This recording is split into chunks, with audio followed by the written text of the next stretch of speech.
స్థానిక పత్రికల సమస్యలను పరిష్కరించాలి. వెరిఫికేషన్ పేరుతో అక్రిడేషన్ లాపితే సమాచార శాఖను ముట్టడిస్తాం. జర్నలిస్టులకు ఇళ్ల స్థలాలు కేటాయించాలి. లోకల్ న్యూస్ పేపర్స్ అసోసియేషన్ సర్వసభ్య సమావేశంలో తీర్మానం. స్థానిక పత్రికలు అనేక సమస్యలను ఎదుర్కొంటున్నాయని, వాటిని పరిష్కరించాలని లోకల్ న్యూస్ పేపర్స్ అసోసియేషన్ సర్వసభ్య సమావేశం తీర్మానించింది. సోమవారం నగరంలోని డాబా గార్డెన్స్ విజేఎఫ్ ప్రెస్ క్లబ్లో ఏర్పాటు చేసిన సమావేశంలో పలు తీర్మానాలు చేశారు.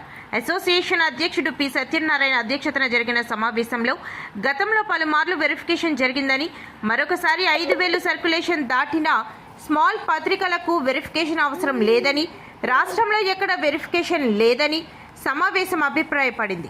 ఇలాంటి వేధింపులు ఆపకపోతే సమాచార శాఖను ముట్టడిస్తామని హెచ్చరించారు. నాన్ ఎంపానల్డ్ దినపత్రికలకు 10 లోపు సర్క్యులేషన్ కలిగిన ఎంపానల్డ్ పత్రికలకు ప్రెస్ అక్రిడేషన్లు పెంచాలని తీర్మానించారు.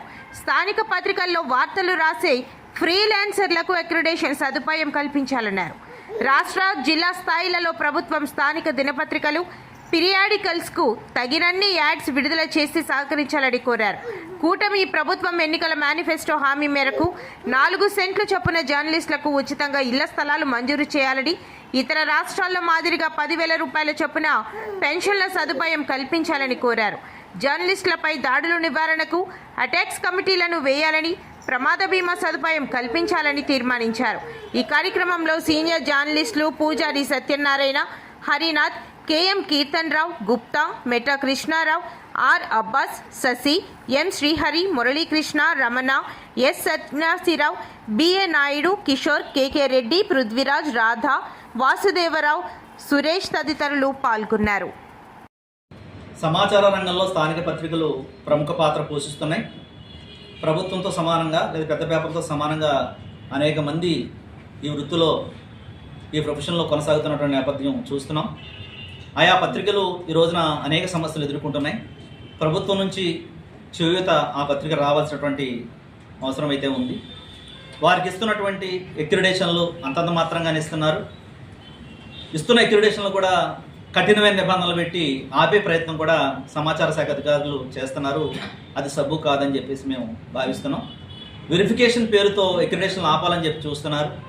అలాంటి ఆలోచనలు విరమించుకోవాలి సమాచార శాఖ. అదేవిధంగా యాడ్స్ కూడా జిల్లా స్థాయిలో కానీ రాష్ట్ర స్థాయిలో కానీ స్థానిక పత్రికలకి దాదాపు ఏమీ రావట్లేదని చెప్పాలి. ప్రభుత్వం కూడా ఆలోచించి ఈ స్థానిక పత్రికలు, డైలీస్ కావచ్చు, పీరియాడికల్స్ కావచ్చు, ఏదైనా కానీ యాడ్స్ రూపంలో సహకరించి వాటి అభివృద్ధికి సహకారం అందించాలని చెప్పేసి మేము కోరుతున్నాం. తర్వాత స్టేట్ లెవెల్లో కొన్ని సమస్యలు పెండింగ్లో ఉన్నాయి. ఇప్పుడున్నటువంటి యూపీఏ ఎన్డీఏ గవర్నమెంటు ఒక విధానాన్ని తీసుకొచ్చింది. మేము అధికారంలోకి వస్తే కనుక జర్నలిస్టులందరికీ ఇళ్ల స్థలాలు ఇస్తామని చెప్పి ఎన్నికల మేనిఫెస్టోలో కూడా రాశారు. ఆ హామీ మేరకు ప్రతి జర్నలిస్ట్కి కూడా 4 సెంటుకు తగ్గకుండా ఉచితంగా ఇళ్ల స్థలాలు ఇవ్వాలని చెప్పి మేము కోరుతున్నాం.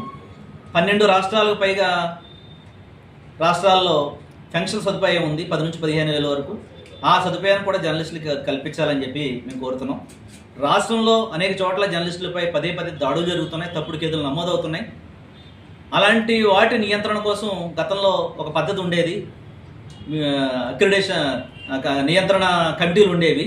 కమిటీలు తక్షణమే వేయాలని ప్రభుత్వాన్ని మేము కోరుతున్నాం. మీడియా స్వేచ్ఛకి ఆటంకం కలగకుండా వృత్తికి న్యాయం చేయాలని చెప్పి కోరుతూ ఈ సమావేశాన్ని మేము కొనసాగిస్తున్నాం. ఈ సమావేశంలో తీసుకున్న నిర్ణయాలు ఏవైతే ఉన్నాయో, తీర్మానాలు, ఇవన్నీ కూడా ప్రభుత్వం దృష్టి తీసుకెళ్ళి మా సమస్యలు మేము పరిష్కరించుకుంటామని చెప్పి తెలియజేస్తాం.